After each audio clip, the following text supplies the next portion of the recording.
నమస్కారం బీఆర్కే భక్తి ప్రేక్షకులందరికీ స్వాగతం. నేను మానస. ఈరోజు మనతో పాటు ఉన్నారు ప్రముఖ జ్యోతిష పండితులు, జ్యోతిష రత్న, జ్యోతిష సామ్రాట్ చింతా రుక్మాంగద గురుగారు ఉన్నారు. గురుగారిని అడిగి మనకున్న సందేహాలను నివృత్తి చేసుకుందాం. నమస్కారం గురుగారు. మాతృదేవోభవ, పితృదేవోభవ, ఆచార్య దేవోభవ. గురుగారు, మన ఇంటి ముందు ఏ విగ్రహాలు పెట్టుకుంటే మంచి జరుగుతుందంటారు? ఏ విగ్రహాలంటే మీరు చెప్తున్నది దేవతలువా, మానవులువా, పక్షులువా, జంతువులువా, ఏది?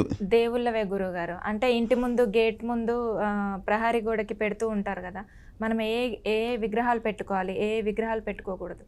దేవతలవైతే అవును, దేవతలవైతే ఏ విగ్రహం పెట్టకూడదు. ఓకే. అంటే కొంతమంది వినాయకుడిని అట్లా పెడుతూ ఉంటారు కదా, హనుమాన్ వినాయకుడు పెట్టకూడదు. ఇంటి ముందు ఎందుకు పెడుతున్నారు? వాళ్ళే మనకు కాపలా ఏమన్నా గుమస్తాలా, లేదంటే ఏమన్నా వాచ్మెన్లా?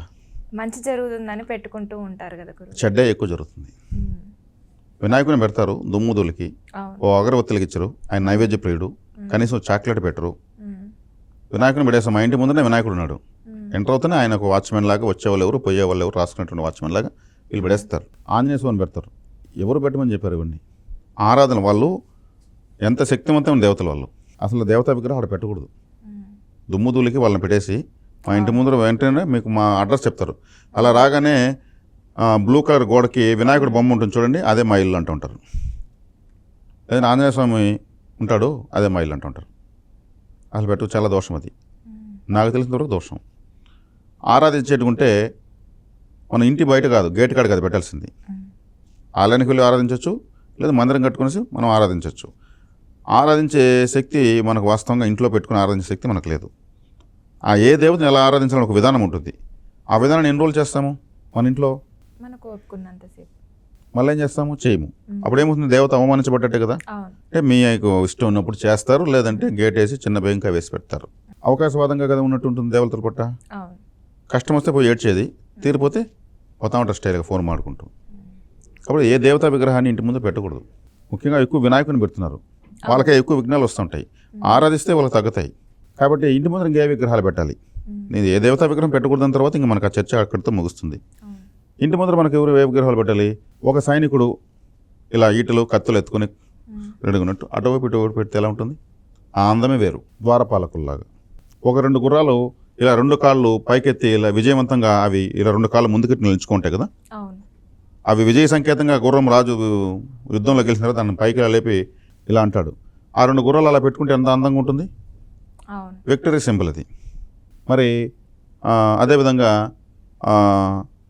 నమస్కారం చేస్తున్నటువంటి 2 యువతులు నమస్కార వదనంతో వస్తున్న వాళ్ళకి నమస్కరించి లోపలికి పంపిస్తున్నట్టు శిల్పాలు, ప్రాచీన శిల్పాలు ఉంటాయి ఆలయాల్లో.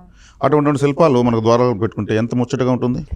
నమస్కారం ఉంటున్నటువంటి 2 వ్యక్తులు కానీ లేదా 2 స్త్రీలు కానీ, అదేవిధంగా 2 భటులు సైనికులు కానీ, అదేవిధంగా 2 విజయవంతంగా 2 గుర్రాలు విజయగర్వంతో పైకి లేస్తున్నటువంటి 2 గుర్రాలు సింబల్స్ కానీ, చక్కగా 2 పక్షులు 2 నెమళ్ళు పెడతారు. కొంతమంది పొడవుగా నెమళ్ళు ఉంటాయి, అటు గేట్ తీస్తూ ఉంటాయి. కొంతమంది 2 కోడి పుంజు బొమ్మలు పెడతారు. ఇవన్నీ ఎందుకు పెట్టుకోకూడదు? వింటా ఉంటే మీకు ఎలా ఉంది ఇప్పుడు?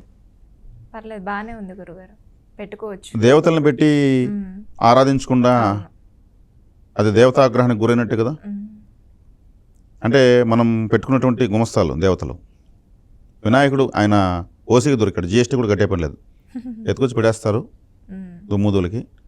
వినాయక చవితి రోజు ఒక చెంబు నీళ్ళు పోస్తారు. అలా చాలా చేయకూడదు. నేను నా పరిశోధనలో తెలుసుకున్నది, దేవతా విగ్రహాలు పెట్టి ఆరాధించకుండా చాలామంది చాలా సమస్యలకు ఇరుక్కున్నారు. ఆ ఇండ్లు అమ్మేసుకున్నారు. మాకేం అర్థం కాలేదు, ఇంటి ముందర వినాయకుని పెట్టాము, గడప ఈశాన్యంగా పెట్టాము, అందరూ బాగుందంటున్నారు, మా కష్టాలు తీరడం లేదు, ఈ ఇల్లు అమ్మే పరిస్థితికి వచ్చాము, చివరికి అమ్మేస్తాం. అలాగే కొంతమంది ఇంటి లోపలికి ఎంటర్ అయ్యేటప్పుడు కొన్ని విగ్రహాలు కూడా పెట్టుకుంటుంటారు గురుగారు. ఏ విగ్రహాలు పెట్టుకుంటే మంచి జరుగుతుంది అంటారు? కొంతమంది 2 సింహాలు పెడతారు. అవి ఒక రాజసామి ఉట్టిపడే విధంగా ఉండేట్టుగా పెడతారు, పెట్టుకోవచ్చు. అదేవిధంగా 2 పుల్లు పెడతారు. ఇప్పుడు నేను చెప్పిన విధంగా పక్షులు పెడతారు. అది చాలా అరుదు. నేను చెప్తున్నవి చూసేది చాలా అరుదు. చెప్తూ ఉంటే మాత్రం మీకు విజువలైజేషన్ కూడా చాలా ముచ్చటగా ముద్దుగా బాగుంటుంది. ఇటువంటివి పెట్టుకోవాలి. దేవతలను మాత్రం పెట్టకూడదు. చక్కగా ఇటువంటివి పెడితే కూడా చక్కగా వాటికి వర్షాకాలం అయితే వర్షం కూడా అంతా శానిటైజర్ ఉంది, శుభ్రంగా ఉంటాయి. మిగిలిన కాలంలో కూడా కాస్త చెట్లకు నిలబెట్టేటప్పుడు ఆ విగ్రహం కూడా కడగాలి, నీట్గా కడగాలి. అది కూడా ముఖం గుర్తుపట్టు లేకుండా దుమ్ము చుట్టుకుంటే కూడా అది బాగుండదు. అందుకే మెయింటెనెన్స్ అంటారు దీనంతా. ఇల్లు పెద్ద చేసుకొని ఎక్కువగా ఇటువంటివి పెట్టుకోవడం వల్ల మెయింటెనెన్స్ చాలా కష్టం అవుతుంది. అవన్నీ చేసుకోగలిగిన వాళ్ళు చేసుకోవచ్చు. కాబట్టి విగ్రహాలపైన ముచ్చటపడే వాళ్ళు దేవతా విగ్రహాలను ఇతని గేట్ల కాడ రోడ్ల మీద పెట్టేసి అట్లేది అనామకంగా వదిలే విధంగా చేయకూడదు, అది దోషం అవుతుంది. ఆ రూపం అనేది ఎక్కడ ఉండాలో పవిత్రంగా ఆరాధించబడే చోటే ఉండాలి, నిరాధారమైనటువంటి చోట్ల పెట్టకూడదు. అటువంటివి చేయకూడదు, ఆ సాహసం కూడా చేయకూడదు. అది చాలా దోషాలను ఇస్తుంది.